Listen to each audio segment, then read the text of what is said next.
بسم اللہ الرحمن الرحیم۔ اللہم صلی وسلم علی نبینا محمد۔ آج 25ویں تراویح کے اختتام پر دورہ قرآن مکمل ہوا۔ جناب حافظ عزیز الرحمن اور جناب حافظ آصف اللہ صاحب کو بہت بہت مبارک ہو۔ دعا ہے اللہ تعالی ہم سب کو قرآن مجید کی لیگل ورسز کو سمجھ کر پڑھنے کی توفیق عطا فرمائے اور ان کو اپنی زندگی میں اپنانے کی توفیق عطا فرمائے، آمین یا رب العالمین۔ الحمد للہ نحمده ونستعینه ونستغفره ونؤمن به ونتوکل علیہ ونعوذ باللہ من شرور انفسنا ومن سیئات اعمالنا من يهده الله فلا مضل له ومن يضلل فلا هادي له ونشهد ان لا اله الا الله وحده لا شريك له ونشهد ان سيدنا وسندنا وحبيبنا وحبيب ربنا محمدا عبده ورسوله اما بعد فاعوذ باللہ من الشیطان الرجیم بسم اللہ الرحمن الرحیم لو انزلنا هذا القرآن على جبل لرأيته خاشعا متصدعا من خشية الله وتلك الأمثال نضربها للناس لعلهم يتفكرون وقال الله تبارك وتعالى في مقام آخر الذي خلق الموت والحياة ليبلوكم أيكم أحسن عملا وهو العزيز الغفور صدق الله العظيم۔ عن أبي سعيد الخدري رضي الله تعالى عنه قال قال رسول الله صلى الله عليه وسلم يقول رب تبارك وتعالى من شغله القرآن عن ذكري ومسألتي أعطيته أفضل ما أعطي السائلين أو كما قال النبي صلى الله عليه وسلم۔ قرآن مجید فرقان حمید کی جو آیت میں نے آپ کے سامنے تلاوت کی، جس میں اللہ رب العزت جل جلالہ نے قرآن کی عظمت کو اس انداز سے بیان کیا۔ اللہ تعالیٰ فرماتے ہیں کہ لو انزلنا هذا القرآن على جبل لرأيته خاشعا متصدعا، کہ بھی اگر ہم اس قرآن پاک کو کسی پہاڑ پر بھی اتارتے تو یہ ریزہ ریزہ ہو جاتا، لرز جاتا۔ یہ تو رسول اکرم صلی اللہ علیہ وسلم کی دعاؤں کا ثمرہ ہے کہ جو قلب محمد اور اس کے بعد آپ صلی اللہ علیہ وسلم کے طفیل سے تمام امت کے دلوں پر اتارا گیا، وگرنہ اس کی اہمیت اور اس کی ہیبت اور اس کی عظمت حقیقت کے اعتبار سے کوئی بھی چیز اس کی متحمل نہیں ہے۔ وجہ اس کی یہ ہے کہ یہ کلام اللہ ہے، اللہ کا کلام ہے۔ ابھی میں آپ سے باتیں کر رہا ہوں تو یہ میری باتیں ہیں، آپ کہہ سکتے ہیں کہ یہ ہمارے امام صاحب کی بات ہے، یہ قاری صاحب کی بات ہے، یہ مولانا صاحب کی بات ہے، لیکن قرآن مجید فی نفسی ہی اللہ جل جلالہ کی ذات عالی سے نکلنے والے الفاظ ہیں۔ کل قیامت جب آئے گی تو قرآن مجید سے یہ نقوش اٹھا لیے جائیں گے اور یہ ہمیشہ ہمیشہ کے لیے ہیں۔ کل من علیہا فان، کہ ہر چیز فانی ہے، ختم ہو جائے گی، کوئی چیز نہیں بچے گی، لیکن اللہ جل جلالہ کی ذات وَيَبْقَى وَجْهُ رَبِّكَ ذُو الْجَلَالِ وَالْإِكْرَامِ، جب ذو الجلال والاکرام یہ بقا اس کی بقا ہے تو اس کے کلام کی بھی بقا ہے، اس کے کلام کو فنا نہیں ہے کہ جن زبانوں سے وہ الفاظ جس کو کبھی بھی فنا نہیں ہے، کبھی بھی ختم نہیں ہوں گے، جن دلوں پر ہوں گے اور جس زبانوں پر ہوں گے انشاءاللہ العزیز اس کی وجہ سے ان کو بھی زوال نہیں۔ جیسے ابھی میں نے حدیث پڑھی جس میں حضرت ابو سعید خدری فرماتے ہیں کہ پیارے آقا صلی اللہ علیہ وسلم نے اللہ رب العزت کی طرف منسوب کی حدیث قدسی کہ من شغلہ القرآن عن ذکری و مسئلتی، کہ قرآن مجید جو ہم پڑھتے ہیں عبادت کے لیے، برکت کے لیے، اور اللہ تبارک و تعالیٰ سے اپنے مصائب اور اپنی پریشانیاں، اپنے مسائل کے حل کے لیے اس کو پڑھنے کے بعد دعا مانگتے ہیں، قرآن پاک کے بعد پڑھنے کے بعد دعا قبول ہوتی ہے، تو اسی اہمیت کو اجاگر کرتے ہوئے پیارے آقا نے فرمایا کہ اللہ جل جلالہ فرماتے ہیں کہ اگر کوئی شخص قرآن پاک پڑھنے میں اس قدر مشغول ہے، ہر وقت جب بھی اس کو وقت ملتا ہے وہ قرآن پاک پڑھتا ہے، جب بھی اس کو ٹائم ملتا ہے ہر وقت قرآن پاک پڑھتا ہے، اور قرآن پاک کی مشغولیت کی وجہ سے اس کو دوسری دعائیں مانگنے کا موقع نہیں ملتا۔ تو پیارے آقا فرماتے ہیں، اللہ جل جلالہ فرماتے ہیں کہ ان کے علاوہ باقی جو لوگ مجھ سے دعائیں مانگتے ہیں، یہ تو لوگ، ان کو تو ٹائم نہیں مل رہا، یہ تو قرآن پاک پڑھنے میں مشغول ہیں، تو یہ اپنی اس قرآن پاک کی مشغولیت کی وجہ سے باقی دعائیں نہیں مانگ پا رہے، اور باقی دنیا کے جتنے بھی مسلمان اللہ رب العزت سے دعائیں مانگ رہے ہیں، اللہ تعالیٰ فرماتے ہیں کہ افضل فرمایا پیارے آقا صلی اللہ علیہ وسلم نے کہ اللہ تبارک و تعالیٰ اس قرآن پاک پڑھنے والے کو ان دعاؤں مانگنے والوں سے زیادہ عطا کرتے ہیں۔ ایک مرتبہ حضرت عائشہ صدیقہ رضی اللہ تعالیٰ عنہ راوی ہیں اس حدیث کی، فرماتی ہیں کہ پیارے آقا صلی اللہ علیہ وآلہ وسلم آ کر میرے ساتھ لیٹے، اور پھر چند لمحوں کے بعد، چند وقفے کے بعد آپ کھڑے ہوئے اور آپ نے فرمایا کہ حجر یا عائشہ، اے عائشہ مجھے چھوڑ، میں اپنے رب کو یاد کروں۔ حضرت عائشہ فرماتی ہیں کہ میرے بالکل محاذات پر رسول اکرم صلی اللہ علیہ وسلم نفلوں کی نیت باندھ کر کھڑے ہو گئے، اور سورہ فاتحہ کے بعد حضرت عائشہ فرماتی ہیں کہ پوری رات پیارے آقا صلی اللہ علیہ وآلہ وسلم نے اس آیت پر رات گزار دی، ان تعذبہم فإنہم عبادک وإن تغفر لہم فإنک انت العزیز الحکیم۔ اے اللہ اگر تو ان کو عذاب دے گا، تو مالک ہے، تو عذاب دے سکتا ہے، تیرے بندے ہیں، میں التجا کرتا ہوں تو ان کو معاف کر دے، تو بڑا بخشنے والا ہے، تو بڑا غفور الرحیم ہے، پوری رات ہمارے گناہوں کی معافی۔ دوسری روایت میں آتا ہے کہ پیارے آقا صلی اللہ علیہ وسلم جب رات کو عبادت کے لیے کھڑے ہوتے، آپ کے پاؤں مبارک پر ورم آ جاتا، سوج جایا کرتے۔ اس حدیث کی راویہ بھی حضرت عائشہ ہے، وہ فرماتی ہیں کہ کبھی بھی پیارے آقا صلی اللہ علیہ وآلہ وسلم نے 3 دن لگاتار پیٹ بھر کے کھانا نہیں کھایا اپنی پوری زندگی میں۔ بخاری شریف کی روایت ہے یہ، لگاتار کہ 3 دن صبح بھی کھایا، دوپہر بھی کھایا، شام کھایا، پھر دوسرے دن صبح دوپہر شام، پھر صبح دوپہر شام، 3 دن، حتیٰ قبض رسول اللہ صلی اللہ علیہ وسلم، یہاں تک کہ آپ صلی اللہ علیہ وسلم دنیا سے رخصت ہو گئے۔ اور ایک دوسری روایت میں آتا ہے کہ 2 مہینے چولہا نہیں جلتا تھا۔ پوچھا بھی یہ کیا؟ ستو پھانکتے تھے 2 مہینے۔ غزوہ تبوک کے موقع پر کیا ہوا؟ صحابہ کرام پریشان ہو کر رسول اللہ کے پاس آ گئے، کہنے لگے یا رسول اللہ بھوک سے نڈھال ہو گئے۔ صحابہ نے اپنی پیٹ سے کپڑے اٹھا کر رسول اللہ کو دکھایا، ایک اینٹ باندھی ہوئی تھی۔ قربان جائیں ایسے نبی پر، جب رسول اللہ نے قمیض اٹھائی تو 2 اینٹیں باندھی ہوئی تھی۔ سورۃ الملک کی دوسری آیت، اس کے اندر اللہ پاک نے کیا حقیقت بیان کی؟ الذی خلق الموت والحیات، اللہ تعالیٰ فرما رہے کہ میں نے زندگی اور موت کو کیوں پیدا کیا؟ بھی موت اور زندگی کو بنانے والا کون ہے؟ اللہ تعالیٰ ہے، تو اللہ ہی بہتر سمجھتے ہیں، بہتر جانتے ہیں کہ میں نے یہ کیوں ان کو پیدا کیا، موت اور زندگی کا سلسلہ کیوں رکھا اللہ تعالیٰ نے۔ اللہ تعالیٰ خود فرما رہے کہ الذی خلق الموت والحیات، میں نے زندگی اور موت اس لیے پیدا کی، اللہ تعالیٰ فرما رہے کہ لیبلوکم، تاکہ میں تمہیں آزماؤں، میں تمہارا امتحان لوں۔ بھی کس چیز کا امتحان لینا ہے وہ بھی اللہ نے بتا دیا، کوئی بھی چیز پوشیدہ نہیں ہے، سارا سلیبس پیپر آؤٹ کیا ہوا ہے، کچھ بھی پوشیدہ نہیں ہے۔ بھی کس چیز میں آزمانا ہے ہمیں تو پتہ ہی نہیں، تو اللہ تعالیٰ نے وہ بھی بتا دیا کہ ایکم احسن عملا، تاکہ میں آزماؤں کہ تم میں سے کون اچھے کام میرے پاس لے کر آتا ہے۔ پھر اچھے کام کون سے ہیں وہ بھی بتا دیے۔ کوئی بھی چیز مبہم نہیں رکھی، کسی بھی چیز میں ابہام نہیں رکھا، پوشیدہ نہیں رکھی، کھول کر بیان کی۔ پورا قرآن اٹھا کے دیکھیں، کسی جگہ پر آتے افلا تعقلون، تمہیں عقل کیوں نہیں ہے؟ افلا تتدبرون، تم غور و فکر کیوں نہیں کرتے؟ افلا ینظرون، تم دیکھتے کیوں نہیں ہو؟ افلا یسمعون، تم سنتے کیوں نہیں ہو؟ افلا یعقلون، تم عقل کیوں نہیں رکھتے؟ افلا یتذکرون، تم نصیحت حاصل کیوں نہیں کرتے؟ جگہ جگہ قرآن پاک میں اللہ تبارک و تعالیٰ بار بار یہ ارشاد فرما رہے ہیں کہ یہ اچھا، وہ اچھے اعمال ہیں کیا؟ وہ رسول اللہ نے بتائے، رسول اللہ کا طریقہ یہ اچھے اعمال ہے۔ دین ہے کیا؟ دین۔ حضرت علی المرتضیٰ رضی اللہ تعالیٰ عنہ سے ایک یہودی نے پوچھا کہ تم اپنے رب کی کتنی عبادت کرتے ہو؟ کیونکہ یہودی ہے نا، وہ ہفتے میں 1 دن جاتے ہیں اپنی عبادت گاہ میں۔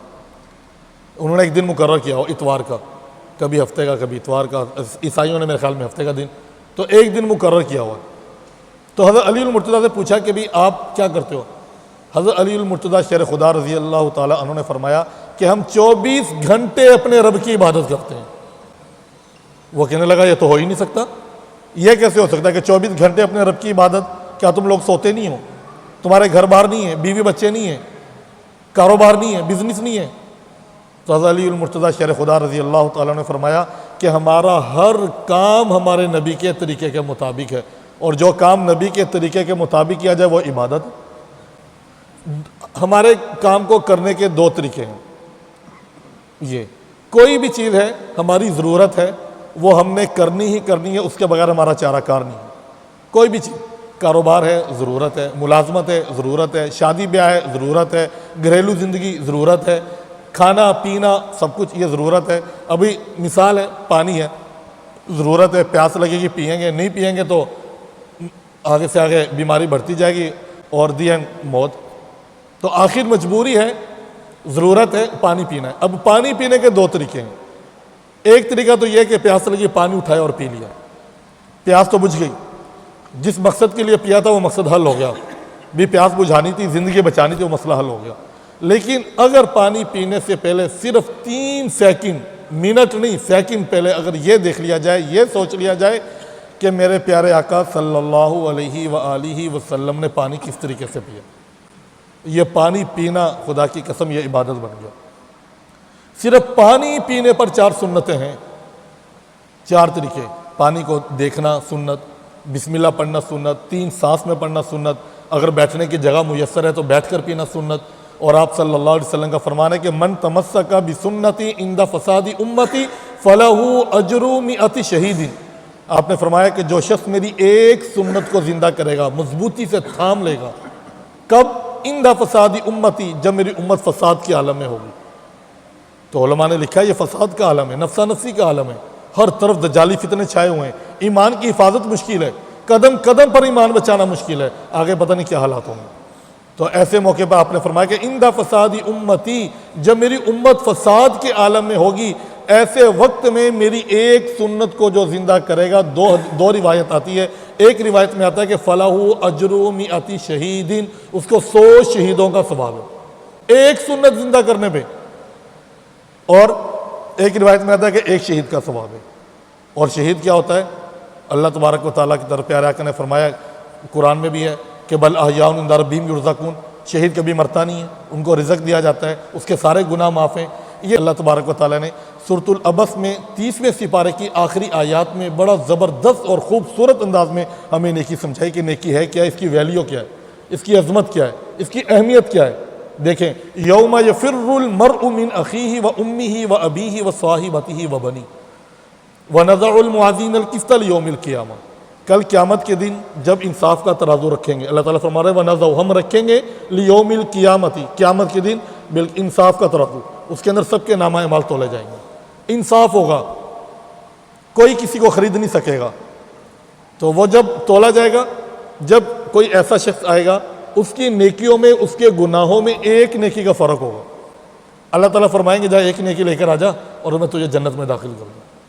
یہ نیکی کے فلسفے کو سمجھایا اللہ پاک نے بڑے خوبصورت انداز میں کہ ایک نیکی لے کر آ جا اور میں تجھے جنت میں داخل کر دوں۔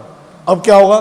قرآن کیا کہتا ہے، اللہ تعالیٰ کیا فرماتے ہیں یوم یفر المرء من اخی، یہ ایک نیکی کے لیے نا اپنی ماں کے پاس جائے گا۔ ماں سے بڑھ کر تو کوئی ہے ہی نہیں پیار کرنے والا دنیا میں، باپ سے بڑھ کر تو کوئی ہے ہی نہیں دنیا میں پیار کرنے والا، تو یہ ایک نیکی کے لیے اپنی ماں کے پاس جائے گا اور ماں اس کو دے کر بھاگے گی، ایک نیکی نہیں دے گی ماں۔ امی و ابی باپ، پھر باپ کے پاس آئے گا، یوم یفر المرء، انسان بھاگے گا، یفر بھاگنا، ایک نیکی کے لیے کوئی نیکی نہیں دے گا۔ و بنی، اپنی اولاد کے پاس آئے گا، اپنے بیٹوں کے پاس آئے گا، اپنے بھائی کے پاس آئے گا۔ و صاحبتہ، صاحبہ بیوی کو کہا جاتا ہے، اپنی بیوی کے پاس آئے گا۔ ایک نیکی کے لیے وہ گھومتا رہے گا لیکن اس کو ایک نیکی نہیں ملے گی۔ اور اب نیکیاں کتنی سستی ہیں، اب اس کی کوئی قدر و منزلت ہی نہیں ہے۔ اب کہا جاتا ہے کہ بس یہ مولویوں کی باتیں ہیں، بس یہ کیا ہے، یہ کیا ہے۔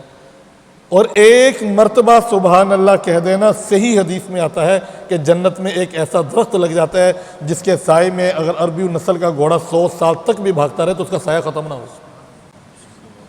اور ایک حدیث میں آتا ہے، آپ نے فرمایا کہ جو جنت ہے نا یہ چٹیل میدان ہے، انسان کے اعمال اس کے اندر جنت کو خوبصورت بنائیں گے۔ جنت تو چٹیل میدان ہے، اور جنت کی حقیقت بھی ہمیں سمجھ میں نہیں آتی۔ جنت کیا ہے؟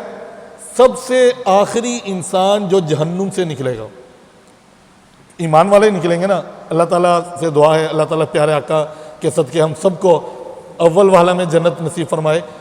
اگر خدا نہ خواستہ جو لوگ جہنم میں جائیں گے، ایمان والے، کافر تو کبھی بھی نہیں نکلیں گے، ہم فیہا خالدون، وہ اس میں ہمیشہ رہیں گے۔ سب سے آخری جو ایمان والا جہنم سے نکالا جائے گا، سب سے آخر میں، اس کو جو جنت ملے گی نا، وہ اس دنیا سے 7 گنا بڑی ہوگی، اور ایک روایت میں آتا ہے کہ 6 گنا بڑی ہوگی۔ اچھا، ہم یہ سمجھتے ہیں کہ بھی بہت بڑی ہوگی تو کوئی مسئلہ ہی نہیں ہے۔ نہیں، جیسے یہاں پر ہرس ہے نا، یہاں پر یہ ہرس جنت میں بھی ہوگی کہ کاش میری جنت اور بھی بڑی ہوتی، کاش میری۔ وہ کس طریقے سے؟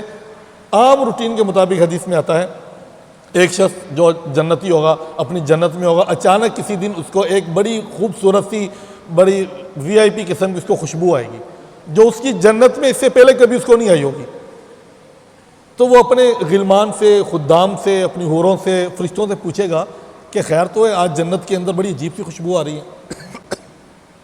یہ صرف جنت کو سمجھانے کے لیے، تاکہ اعمال کا شوق پیدا ہو کہ زیادہ سے زیادہ ہم اپنی جنت کو سجائیں۔ ہر انسان کی کوشش ہوتی ہے 5 مرلے کے گھر سے 10 مرلے میں چلا جاؤں، 10 مرلے سے کنال میں چلا جاؤں، کنال سے آگے نکل جاؤں، آگے چھوٹی گاڑی سے بڑی گاڑی، بڑی سے پھر آگے اس سے بڑا بزنس۔ تو یہ اس نیکیوں کی ہرس وہاں پر بھی رہے گی۔ اچھا، جب ان سے پوچھیں گے نا بھی کہاں سے آ رہی ہے، تو وہ کہیں گے فرشتے، اس کے غلمان، اس کے خدام، کہ آپ سے جو اوپر والا جنتی ہے نا، وہ سو رہا تھا، اس نے سوتے ہوئے جو کروٹ لی ہے، اس کی کروٹ سے یہ خوشبو نکلی۔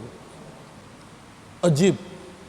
اچھا، پھر وہ یہ سوچے گا کہ پتہ نہیں اس کی کتنی نیکیاں زیادہ ہوں گی، اور جو اس کے پاس غلمان کھڑے ہوں گے نا، جب یہ اپنے آپ میں گنگنائے گا تو وہ سن لیں گے۔ وہ کہیں گے نہیں، آپ کی اور اس کی جو درجات ہے صرف 1 درجے کا فرق ہے، 1 درجے کے فرق سے جنت میں بہت بڑا فرق آ جائے گا۔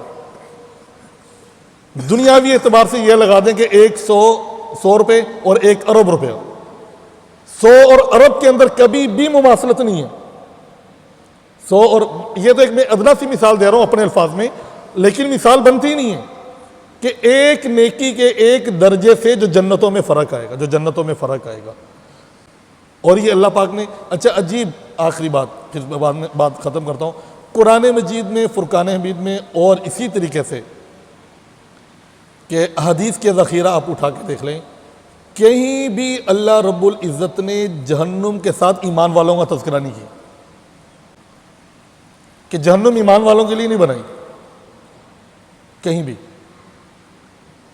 کفار کا تذکرہ کیا، مشرکین کا تذکرہ کیا، اور پھر فرمایا کہ اولئک اصحاب النار، یہ لوگ آگ والے ہیں، جہنم والے، ہم فیہا خالدون۔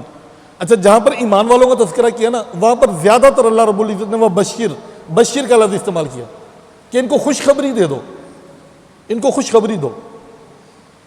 تو وجہ کیا ہے؟ کیوں؟ ایک ایمان والا نبی کے طریقے کو چھوڑ ہی نہیں سکتا تھا۔ ہم اس قدر تنزلی اور پستی میں چلے گئے، اس قدر اللہ سے عافیت مانگنی چاہیے کہ نبی صلی اللہ علیہ وسلم کے طریقے کو اپنانے میں ہم آر محسوس کرنے لگے۔ لوگ کیا کہیں گے، خاندان کیا کہے گا، معاشرہ کیا کہے گا، یہ نہیں کریں گے تو یہ ہو جائے گا، یہ نہیں کریں گے تو یہ ہو جائے گا، وہ نہیں کرے۔ اور صحابہ کے دلوں میں کیا تھا؟ حضرت حذیفہ بن یمان رضی اللہ تعالی عنہ پیارے آقا صلی اللہ علیہ وسلم کے رازدار صحابی تھے، آپ نے ان کو منافقین کے نام بتائے ہوئے تھے، یہ حضرت حذیفہ بن یمان رضی اللہ تعالیٰ عنہ کو، ان کو آپ نے بھیجا کیسر و کسریٰ کے دربار میں، یہ قاصد بن کر گئے۔ جب گئے تو وہاں پہ درباری جو کھڑے تھے انہوں نے روک لیا سپاہیوں نے۔ اس کے کیسر و کسریٰ کے دربار میں جانے کا جو طریقہ کار تھا، اس کے جو قوانین تھے، اصول تھے، ان میں ایک طریقہ یہ تھا کہ جو محل کا دروازہ تھا، گیٹ تھا بڑا، اس گیٹ کے اوپر بڑے خوبصورت قسم کے شاہی حلے رکھے جاتے تھے، جوڑے شاہی کپڑے، یوں سمجھ لیں کہ جیسے ہمارے یہاں پر کسی کو وہ نا وزیر اعظم ہاؤس پاس مل جائے اور صدر کے پارلیمنٹ کا پاس مل جائے اور وہ یہاں پہ لگاتا ہے، پھر اس کو کوئی نہیں، وہ پاس بھی مختلف قسم کے ہوتے ہیں کہ بھئی یہ VIP پاس ہے، اس کو کوئی نہیں روکتا، یہ وہاں بھی جا سکتا ہے، وہاں بھی جا سکتا ہے۔ تو وہ ایک خاص قسم کا ایک جوڑا ہوتا تھا، اور جس کو وہ دیا جاتا تھا نا، تو وہ شاہی محل کے اندر کہیں بھی جا سکتا تھا۔ حضرت حذیفہ بن یمان رضی اللہ تعالیٰ جب مدینہ سے آئے اور اپنے گھوڑے پر یا خچر پر، ظاہر سی بات ہے سفر بھی گھوڑوں کا، اونٹوں کا، اور پراگندہ حال، کپڑوں کا حال بھی وہ تو سفر کے نشان ان کے چہرے سے اور ان کے بالوں سے، ان کے لباس سے. تو وہ درباری ان کو کہنے لگا کہ ابھی آپ لباس پہن لو. تو انہوں نے کہا کہ یہ ہمارے نبی نے منع کیا، تو ہم شہرت کا اور عارضی لباس کسی سے ہم اس کو نہیں پہنیں گے. وہ بڑا حیران ہوا. اس نے بولا یہ جس کو ہم دیتے ہو تو بڑی خوشی سے لیتا ہے، ہمیں اگر کوئی دے دے، پارلیمنٹ پاس دے دے، صدر کا پاس، صدرہ اس کا پاس مل جائے اور ہم سب کو بتائیں گے اور یہ ہو گیا وہ ہو گیا. تو انہوں نے کہا کہ نہیں، ہمیں نبی صلی اللہ علیہ وسلم نے منع فرمایا ہے کہ شہرت کا لباس نہیں پہنا. ہم جس حالت میں آئے نا، ہم اسی حالت میں رہیں گے. اس کو بڑا عجیب لگا. اس نے جا کے اندر جا کے کیسر و کسریٰ کو بتایا، بادشاہ کو بتایا کہ بھی ایسے لوگ آئے ہیں اور وہ لباس نہیں پہن رہے. اس کو بھی بڑی تشویش ہوئی. تو اس نے بولا کہ ٹھیک ہے، ان کو انہی کے لباس میں اندر بلا لو. حضرت حذیفہ بن یمان رضی اللہ تعالیٰ عنہ، ایک صحابی اور بھی ساتھ تھے، اندر چلے گئے اور جا کر بیٹھے. اور ابھی بات چیت شروع ہوئی، رسول اللہ کا تعارف کچھ ہوا کہ اتنے میں اس کے درباریوں نے بتایا کہ بھی دسترخوان تیار ہے، کھانا لگ گیا. اصل بات کی طرف آؤں مختصر، یہ مکالمہ تو بہت بڑا ہوا. اس کے بعد جب دسترخوان لگا کیسر و کسریٰ کے دربار میں، اور بڑے خوبصورت قسم کا دسترخوان لگائے گئے اور شاہی کھانے وہاں پہ رکھے گئے، تو حضرت حذیفہ بن یمان بھی بیٹھے. حضرت حذیفہ بن یمان رضی اللہ تعالی، سنت کی اہمیت بتا رہا ہوں کہ پیارے آقا کی سنت کی اہمیت دیکھیں ان کے دلوں میں. اس وجہ سے یہ جو پرانے پھٹے لباس والے اور پوری دنیا کے یہ فاتح بن گئے. یہ حضرت عمر رضی اللہ تعالیٰ عنہ 17 پیوند لگے ہوئے ہیں. وہ ایک دفعہ مال غنیمت کا کپڑا آیا تو حضرت عمر رضی اللہ تعالیٰ عنہ کی قمیض بن گئی. وہ ایسا تھا کہ کسی کا لباس نہیں بن سکتا. وہ کھڑے ہو گئے صحابہ کرام کہ آپ کی کیسے بنی؟ ایسا تھا. انہوں نے کہا مجھے تو فلاں نے مجھے ہدیہ کر دی. یعنی کہ ایسے لوگ. حضرت ابوبکر صدیق رضی اللہ تعالیٰ نے ایک دن ٹاٹ کا لباس پہن لیا تو اس دن فرشتوں نے کیا ادھر عرش میں سب نے، اللہ تعالیٰ نے حکم دیا کہ آج سب نے ٹاٹ کا لباس پہننا ہے. وہ حضرت جبرائیل آئے اور ٹاٹ کا لباس پہنا ہوا ہے. آپ نے پوچھا جبرائیل یہ کیا معاملہ ہے، ٹاٹ کا لباس پہنا ہوا ہے؟ کہنے لگے آج حضرت ابوبکر صدیق نے یہ پہنا ہے لباس، یہ اللہ کو اتنا محبوب ہے کہ اللہ تعالیٰ نے عرش کے تمام فرشتوں کو ٹاٹ کا لباس پہنا دیا. یعنی دنیا میں رہتے ہوئے عرش کے اوپر ان کے فیصلے ہو رہے ہیں، عرش میں ان کی باتیں ہو رہی ہیں. جو رسول اللہ صلی اللہ علیہ وسلم کے طریقے سے عشق کرتا ہے، محبت کرتا ہے. بہرحال حضرت حذیفہ رضی اللہ تعالیٰ عنہ، مختصر یہ، کھانا کھاتے ہوئے ان کے ہاتھ سے ایک لقمہ نیچے گر گیا، دسترخوان پہ لقمہ گر گیا. پیارے آقا صلی اللہ علیہ وسلم کی حدیث ہے، آپ نے فرمایا کہ اگر کوئی کھانے کا حصہ زمین پر گر جائے تو اس کو اٹھاؤ، فَلْيُمِتْ أَذًا، اگر اس کے اوپر مٹی وغیرہ لگی ہے کچھ تو اس کو اٹھاؤ اور صاف کرو اور کھا لو. اگر دل نہیں مانتا اس کو صاف کر کے کسی دوسری جگہ پہ رکھ دو، صحیح جگہ پہ رکھ دو. وہ دسترخوان تھا، صاف تھا. انہوں نے اٹھایا اور اٹھا کے جیسے ہی کھانے لگے، پاس بیٹھے والے نے تھوڑا سا یوں کوہنی سے اشارہ کیا، یہ کیا کر رہے ہو؟ اتنے کھانے ہیں اور آپ نیچے سے اٹھا کے کھانا کھا رہے ہو، یہ سب لوگ آپ کو دیکھ رہے ہیں اور یہ دیکھ رہے ہیں کہ بھی کیسا ندیدہ قسم کے لوگ ہیں، اور اتنے کھانوں کے باوجود ایک لقمہ نیچے سے اٹھا کے کھا رہے ہیں.